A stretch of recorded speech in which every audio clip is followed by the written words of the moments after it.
Hello everyone. सो आज हम पढ़ने वाले हैं separation of to immiscible fluids. Okay, उसके अलग अलग एप्लीकेशन इंस्ट्रूमेंट्स पढ़ने वाले हैं हम। ठीक है, तो पहला है हमारा, पहले लिख लेते हैं। पहला होगा कॉन्टिन्यूअस ग्रेविटी डिकेंटर।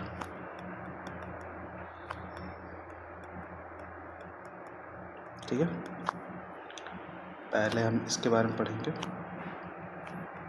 कि कैसे टू इमिसिबल लिक्विड्स को अलग अलग कर लेता है। ठीक है, सेपरेट कर लेता है।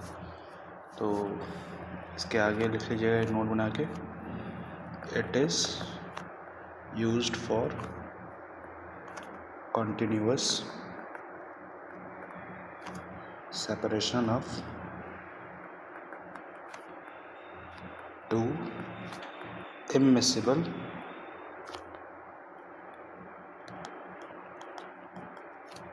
fluids। ठीक है, दो इमिसिबल फ्लूइड्स हैं जो कि एक दूसरे में मिलते नहीं हैं, घुलते नहीं हैं। ठीक है, मिक्स नहीं होते हैं। ठीक है, उनका सेपरेशन होता है, ये कॉन्टिन्यूअस प्रोसेस है। ठीक है, तो एक स्टार पॉइंट बना के लिखिएगा। Feed enters at one and,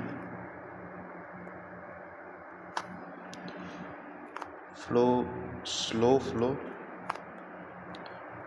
throughout the container,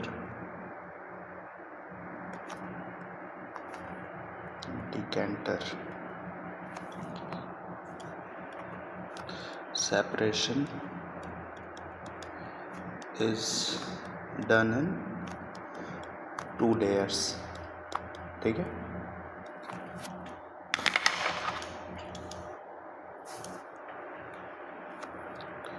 discharge through overflow lines on other hand। ठीक है, यानी कि आपका जो फ्लूइड है वो एक साइड से एंटर करेगा। ठीक है, फ्लो की स्पीड जो होगी वो स्लो होगी पूरे डिकेंटर के। सेपरेशन जो है वो दो लेयर के फॉर्म में होता है, जैसे दो डिफरेंट डेंसिटीज़ के लिक्विड है। ठीक है, तो ये मान लो नीचे हैवियर वाला है, हैवियर डेंसिटी का, ऊपर जो है वो लेसर डेंस है। ठीक है, इसकी डेंसिटी कम है तो ये ऊपर हो जाएगा, और ये जो आपका नीचे वाला फ्लूइड है जो कि हायर डेंसिटी का है वो नीचे हो जाएगा। ठीक है, तो इस तरीके से हम उसको सेपरेट और उसको अलग अलग ओवरफ्लो लाइन से, यानी कि अगर मान लीजिए ऊपर वाला है तो इसको यहाँ से एक, ये वॉल है आपकी, तो यहाँ से एक ओपनिंग बना के यहाँ से आपका लोअर डेंस वाला निकाल लेंगे, और हायर डेंस वाले को नीचे से एक ओपनिंग बना के निकाल लेंगे। ठीक है, अभी हम इसका फॉर्मेशन देखेंगे कैसे फॉर्म होता है। ठीक है, तो एक जनरल अगर बनाए तो उसको हम ऐसे बना सकते हैं। ठीक है, जनरल वे में अगर बनाते हैं तो ये आपका हो गया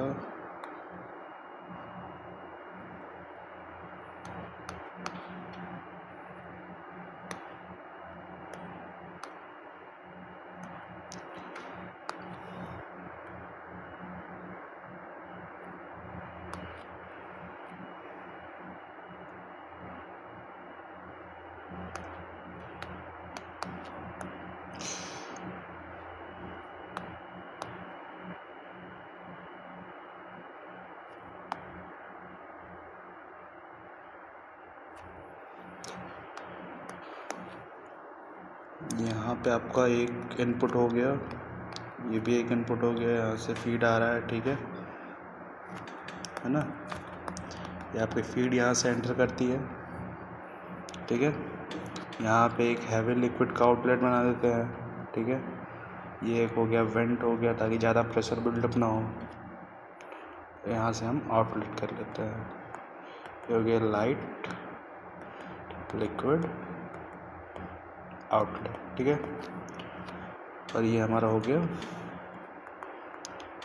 हैवी लिक्विड आउटलेट। ठीक है, इसको हम बोलते हैं वेंट। ठीक है, ताकि ज़्यादा प्रेशर बिल्डअप ना हो। अब उसको और अच्छे से अगर समझें, एकदम सीमेटिक डायग्राम अगर हम बनाते हैं तो वो कैसे बनाएंगे, ठीक है।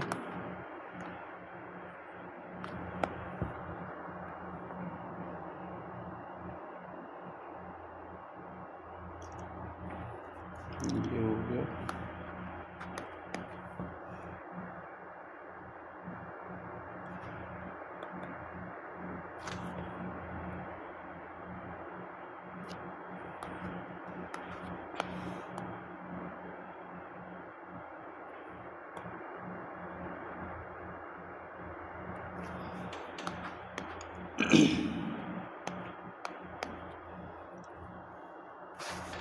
यहाँ से आपकी फीड आएगी,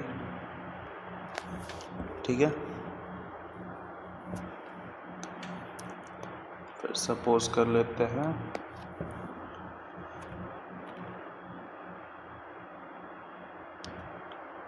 ये फीड आई, तो ये एक बाउंड्री हो गई आपकी हैवियर फ्लूइड की, हैवी लिक्विड, ठीक है। और ये हो गई आपकी लाइट लिक्विड, ठीक है। यहाँ पे हो गया आपका वेंट, ठीक है। यहाँ से आ रही है आपकी फीड,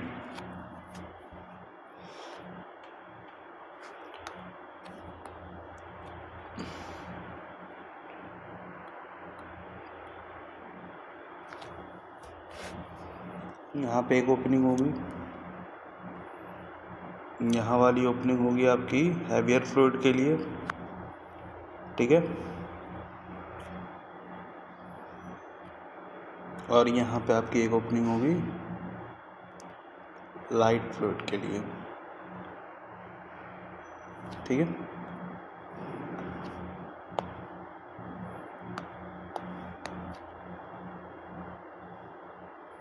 यहाँ से निकलेगा आपका लाइट फ्लूइड,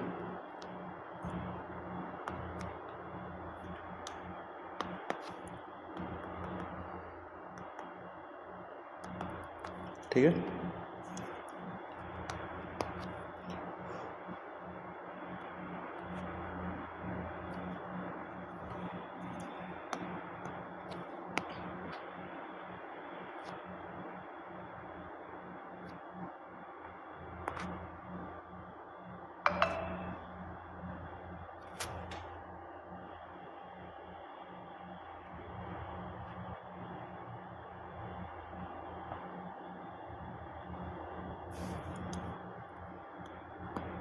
ये हो गया,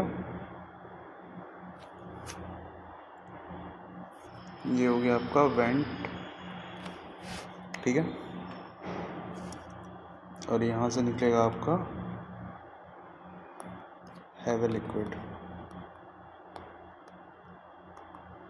ठीक है।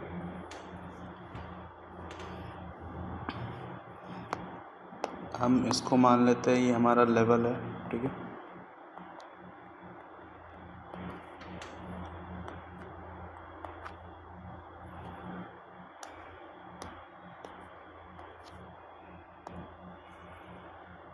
अब हम लोग इस हाइट को ZA मानते हैं, ठीक है। इस हाइट को हम मानते हैं ZA1, ठीक है। ये वाली हाइट है, इसको हम मानते हैं Z टोटल, ठीक है।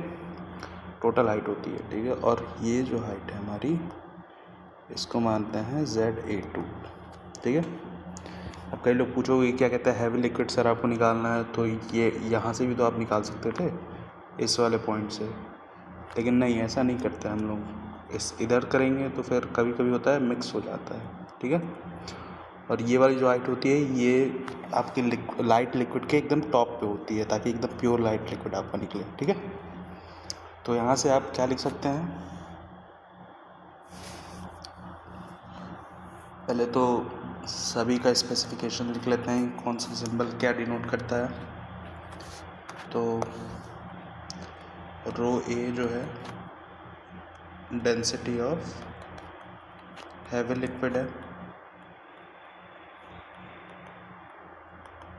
ठीक है। रो बी क्या है, डेंसिटी ऑफ लाइट लिक्विड है, ठीक है। आपका ZA1 क्या है,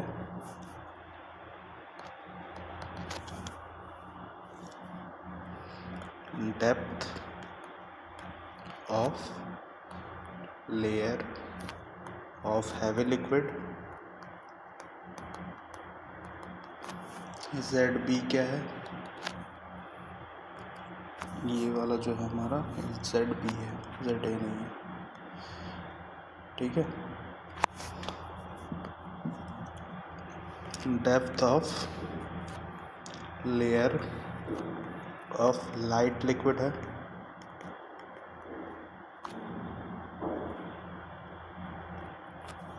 ठीक है।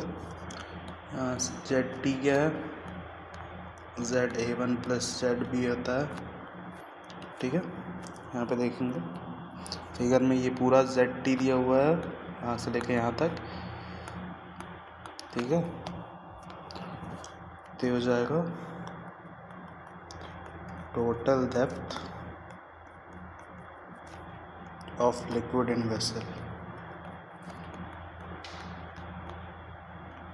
ठीक है। ZA2 क्या होगा, height of the heavy liquid in discharge, ठीक है। कई लोग बोलोगे कि क्या कहते हैं सर ये ZA2 जो है वो हमारा ZA1 के भी तो बराबर हो सकता है, तो ऐसा नहीं है। यहाँ पे जो प्रेशर लगेगा वो इसके रो GH के बराबर होगा, ठीक है। हमने लास्ट क्लास में प्रेशर के बारे में पढ़ा था, तो ये इतना आपका जो है रो GH के फॉर्म में डिनोट करेगा। यहाँ पे जो प्रेशर लग रहा होगा उतना यहाँ पे उस हिसाब से इसका हेड डिफाइंड होगा, ठीक है। तो यहाँ ZA1 जो है वो ZA2 के बराबर नहीं होता है, ठीक है। अब यहाँ से जब हम हाइड्रोस्टैटिक बैलेंस करते हैं, ठीक है, जो कल हमने पढ़ा था, है ना, वहाँ से हाइड्रोस्टैटिक बैलेंस करेंगे हम जब हाइड्रोस्टैटिक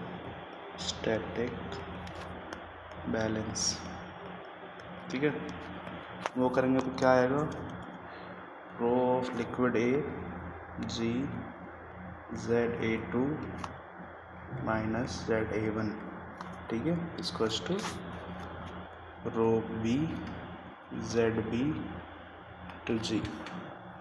बोलोगे कि सर ये कहाँ से आया, ठीक है।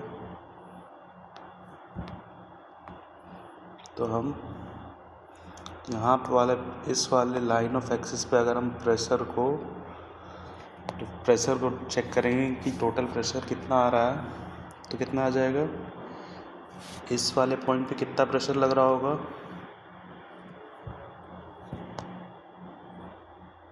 इस वाले पॉइंट पे लग रहा होगा रो A G ZA1 plus row B G ZB लग रहा होगा यहाँ पे। यहाँ पे कितना लग रहा है, यहाँ पे लग रहा है तुम्हारा रो A G ZA2 लग रहा है, ठीक है। तो इन दोनों को जब हम इक्वल करेंगे तो ये वाला जो टर्म है तुम्हारा ये इस साइड चला जाएगा, ठीक है। तो तुम्हारा कितना बन जाएगा, ये कॉमन आ जाएगा, ZA2 माइनस ZA1 हो जाएगा, रो B C V G, ठीक है। और यहाँ पे हमने पहले क्या देखा था, ZT कितना होता है, ZA1 प्लस ZB, ठीक है। तो ZA1 यहाँ से क्या लिख सकते हैं, ZA2 माइनस ZB,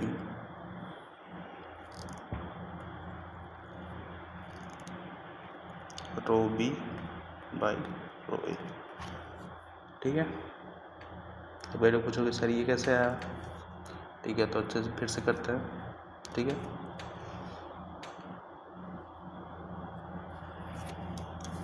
यहाँ आपका जो ये वाला इक्वेशन 1 हम मान लेते हैं, तो इक्वेशन 1 को जब हम सॉल्व करेंगे, ठीक है, तो ये g से g तो कैंसिल हो जाएगा, ठीक है। तो यहाँ से ZA1 जो है हमारा क्या निकल के आएगा, एक minute, rho A rho B by rho A to ZB equals to ZA2 minus ZA1 होगा, है ना। तो यहाँ से ZA1 को इस साइड ले आएंगे तो ZA1 और ये वाला टर्म उधर चला जाएगा, तो ये हो जाएगा ZA2 minus rho B by rho A into ZB, ठीक है। अब इस वाले इक्वेशन को जब हम यूज़ करेंगे तो यहाँ से आपका ZB क्या होता है, ZB equals to ZT minus ZA1। तो यहाँ से ZA1 कितना आ जाएगा, ZA2 minus rho B by rho A into ZT minus ZA1, ठीक है। इसको जब हम सॉल्व करेंगे तो क्या आएगा, ZA1 equals to ZA2 minus rho B by rho A into ZT plus rho B by rho A into ZA1, ठीक है। अब ये वाले टर्म को हम इस साइड लेके चले जाएंगे लेफ्ट हैंड साइड, तो क्या आ जाएगा, ZA1 कॉमन हो जाएगा, 1 minus rho B by rho A होगा, ठीक है। और यहाँ पे क्या आ जाएगा, ZA2 minus ZT into rho B by rho A, ठीक है। यहाँ से ZA1 कितना आ जाएगा, ZA2 minus ZT rho B by rho A divide by 1 minus rho B upon rho A, ठीक है। ये आ गया आपका final equation ZA1 find out करने के लिए कि कितने हाइट तक आपका हैवी लिक्विड है, ये हम फाइंड आउट कर रहे हैं, ठीक है। क्योंकि आपको टोटल हाइट तो पता हो जाएगी, ठीक है, टोटल हाइट तो आप कैलकुलेट कर सकते हो, ठीक है। और ये ZA2 आपको पता चल जाएगा, ये भी लेवल कॉलम में दिख जाएगा, लेकिन आपको ये थोड़ी पता चलेगा, ऐसे आसानी से पता चल पाएगा कि ये कहते हैं इसकी हाइट कितनी, इसकी डेप्थ कितनी है और इसकी डेप्थ कितनी है, अलग अलग डेप्थ नहीं मालूम चल सकती है ना। तो इसीलिए हम लोग ZA1 कैलकुलेट करने के लिए ये वाला फॉर्मूला यूज़ करते हैं, ठीक है।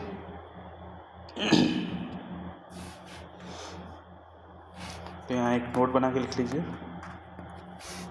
कि दिस इक्वेशन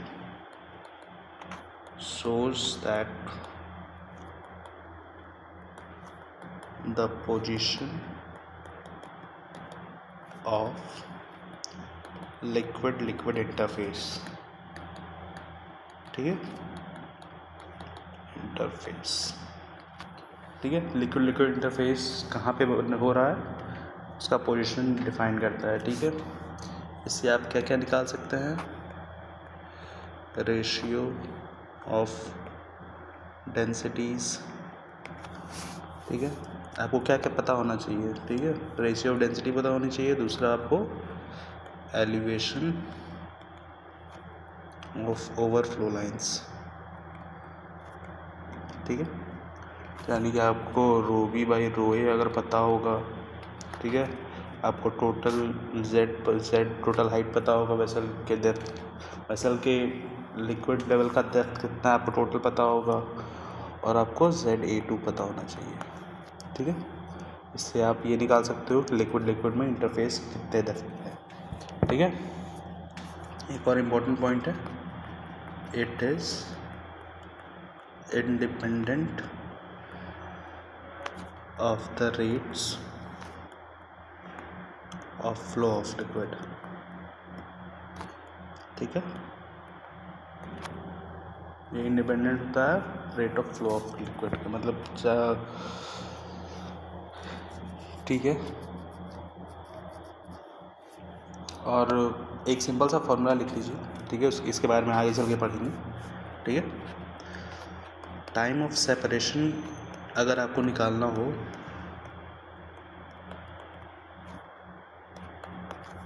तो उसको हम निकालते हैं 100 mu divide by rho A minus rho B से, ठीक है। और अगर रो ए जो है वो रो बी के इक्वल हो जाए, अप्रॉक्सीमेटली इक्वल हो जाए, तो टाइम जो है इनफाइनाइट हो जाता है। मान लीजिए दो इमिसिबल लिक्विड कब कहेंगे, जब आपका दोनों में डिफरेंस डेंसिटी का डिफरेंस हो, ठीक है। और वही अगर डेंसिटी का डिफरेंस जो है आपका यहाँ पे अगर ज़ीरो हो जा रहा है तो ये टर्म जो है वो आपकी ज़ीरो हो जाएगी, तो ये टाइम जो है इनफाइनाइट को टच करने लगेगा, ठीक है। तो ये एक फार्मूला जो है वो अपने कॉपी में लिख लीजिएगा, ठीक है। अब एक होता है हमारा सेंट्रीफ्यूगल डिकेंटर, ठीक है। ये तो आपका हॉरिजॉन्टल डिकेंटर हो गया, ठीक है। आपका आराम से एक साइड से दो मिक्स लिक्विड्स आ रहा है, ठीक है, और एक साइड से आपका अलग अलग डेंसिटीज़ के लिक्विड्स जो है वो आप निकाल ले रहे हैं, ठीक है। लेकिन एक होता है, ये जो हो रहा है ये डेंसिटी के डिफरेंस की वजह से है ना। लेकिन अगर यही डेंसिटी जो है, डेंसिटी का जो डिफरेंस है दो लिक्विड्स का बहुत स्मॉल होता है, ठीक है, तो उस केस में हम जो है वो ग्रेविटी को बहुत वीक मान लेते हैं, ठीक है। ग्रेविटी उतना आपका सेपरेट नहीं कर पाती है, ठीक है, एक certain time amount of time में, ठीक है। तो इस केस में हम यूज़ करते हैं लिक्विड सेंट्रीफ्यूज डिकेंटर की, ठीक है।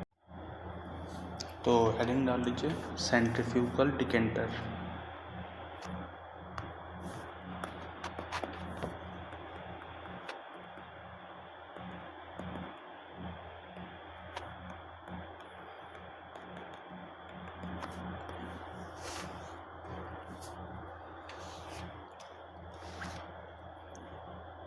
तो डेफिनेशन लिख लीजिए, डेफिनेशन में नोट बना के लिख लीजिए। When the difference between densities of the two liquids is small, the force of gravity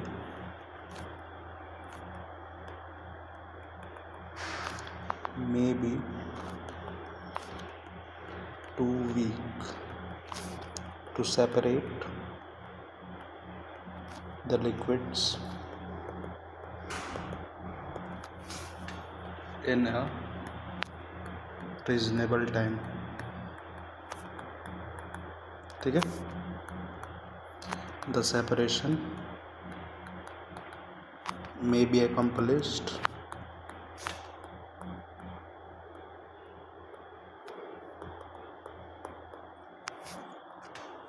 in a liquid centrifuge, ठीक है।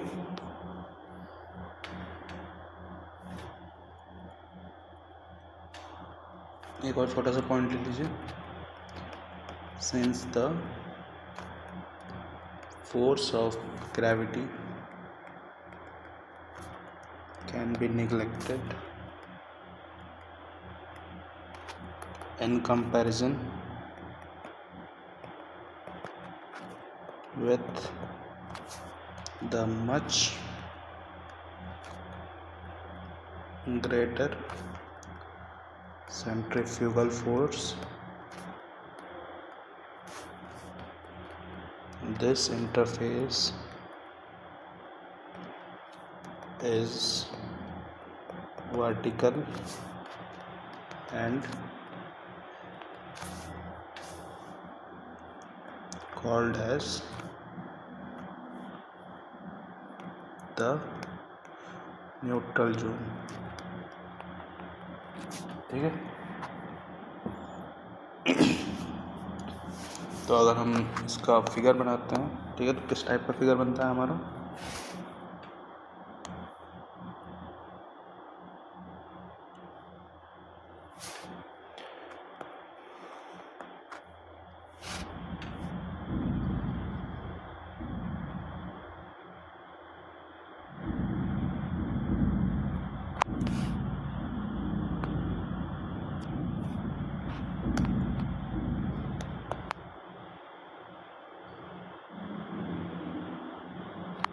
ठीक है, सेंटर पॉइंट हो गया।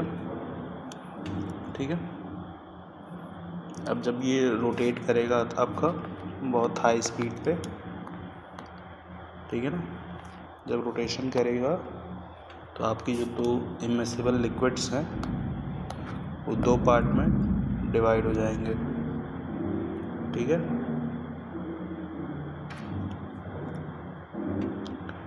ये हो गया एक और ये एक।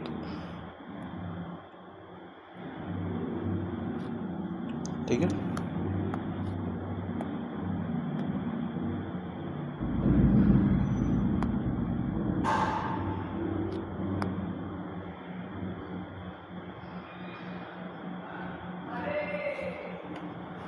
ठीक है ना,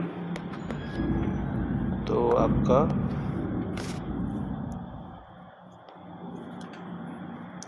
ये वाला आप ये डिस्टेंस आप मान लो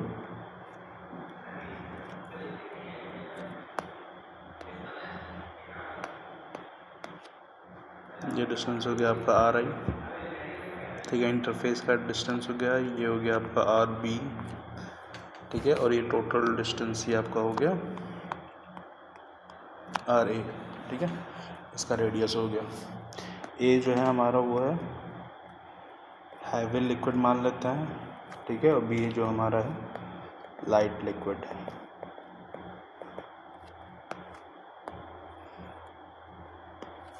ठीक है, ये हमारा जो है वो हैवी लिक्विड है।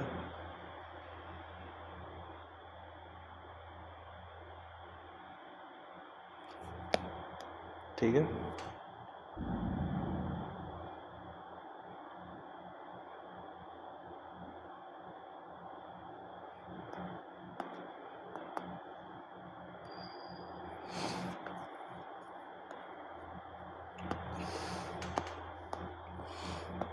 और हमारा ये वाला जो पार्ट है वो है लाइट लिक्विड वाला पार्ट है।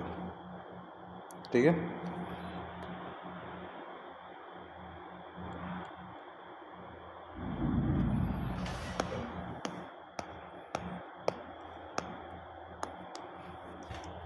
तो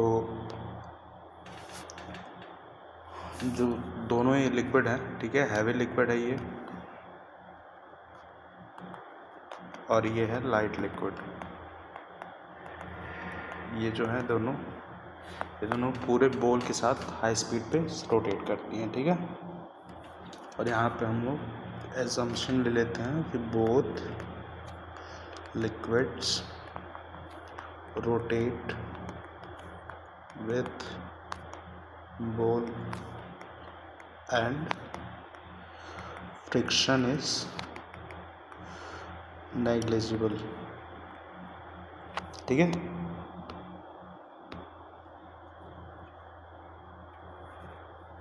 तो यहाँ पे जो प्रेशर डिफरेंस है कितना हो जाएगा, P I minus P B equals to P I minus P A. ठीक है, जो प्रेशर डिफरेंस जो होगा जितना हमारा इस वाले पॉइंट पे लग रहा होगा, ठीक है, इस दोनों पॉइंट का डिफरेंस का जो प्रेशर होगा उतना ही इसका प्रेशर डिफरेंस होगा। ठीक है,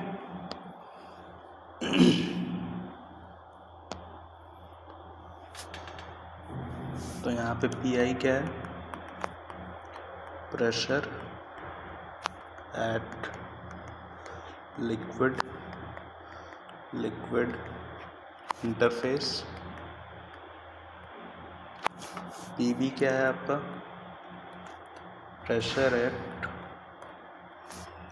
free surface of light liquid at RB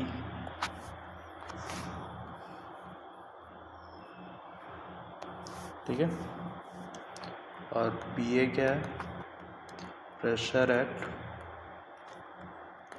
free surface of heavy liquid at RA। ठीक है, तो यहाँ से आप लिखेंगे तो क्या आएगा,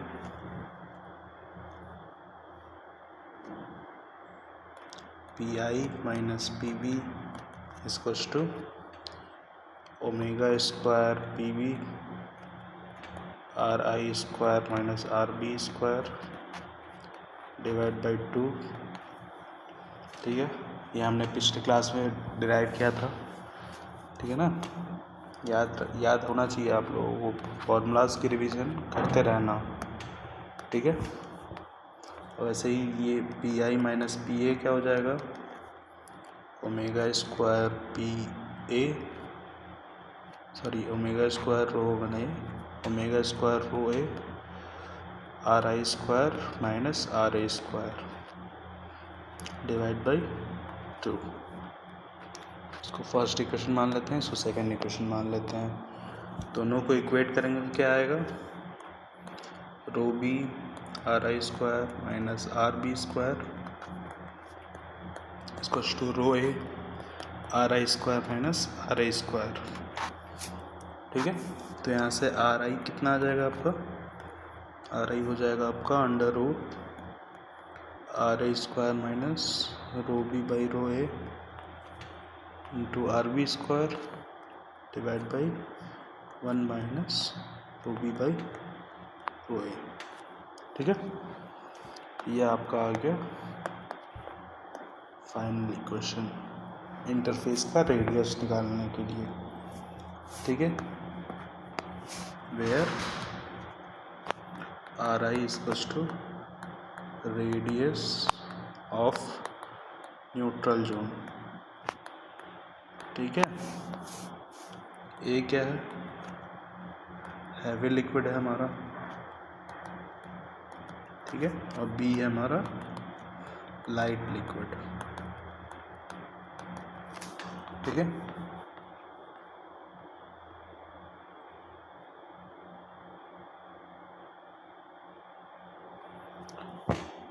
चलिए लास्ट टॉपिक आज का वो होगा हाइड्रोस्टैटिक पैराडॉक्स।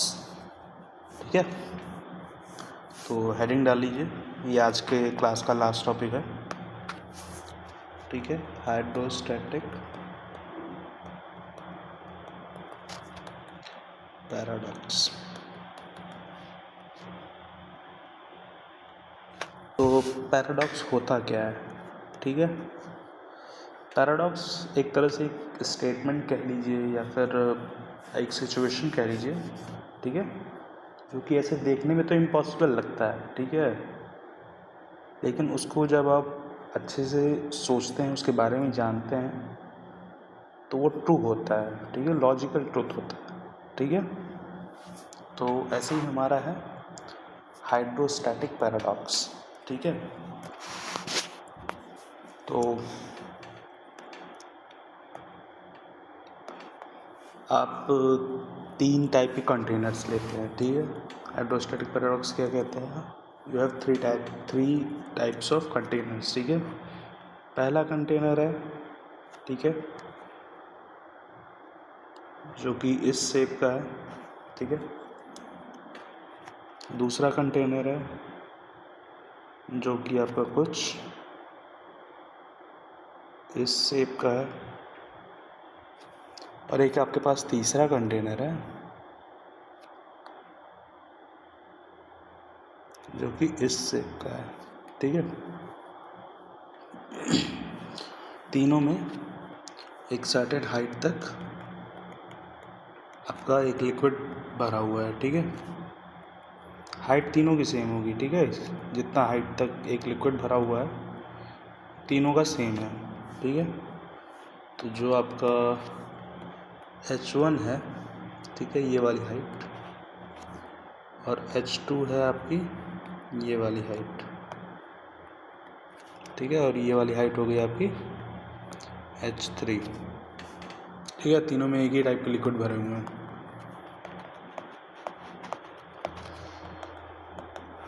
ठीक है। और इन तीनों का जो बॉटम का एरिया है वो भी सेम है, ठीक है।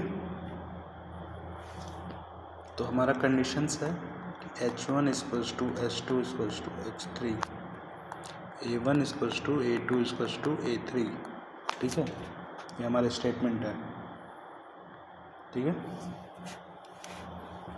तो प्रेशर इक्वल्स टू क्या होता है, रो जी इंटू एच, ठीक है ना। तो यहाँ से आपका रो जो है वो तीनों का सेम है, जी तीनों के लिए सेम है, हाइट भी तीनों के लिए सेम है, ठीक है। तो यहाँ से आप क्या डिराइव कर सकते हैं कि P1 will be equals to P2 equals to P3, ठीक है। अब कई लोग सोचेंगे, जनरली देखने में क्या लगता है कि यहाँ पे जो प्रेशर होगा वो ज़्यादा होगा, उसके बाद यहाँ प्रेशर होगा ज़्यादा, और सबसे कम प्रेशर इस वाले का होगा, लेकिन ऐसा नहीं है। तीनों में बॉटम में जो भी प्रेशर लग रहा होगा P1 P2 P3, ठीक है, वो तीनों में बराबर होगा, ठीक है। हाँ, वो बात अलग है, तीनों का वॉल्यूम जो है वो सबसे ज़्यादा वॉल्यूम होगा V3 में, फिर उसके बाद वॉल्यूम होगा V1 में, फिर उसके बाद वॉल्यूम होगा V2 में, ठीक है। और वेट जो है, वेट भी सबसे ज़्यादा V3 का होगा, फिर वेट उसके बाद पहले वाले का होगा, फिर सबसे कम वेट होगा सेकंड वाले का, ठीक है।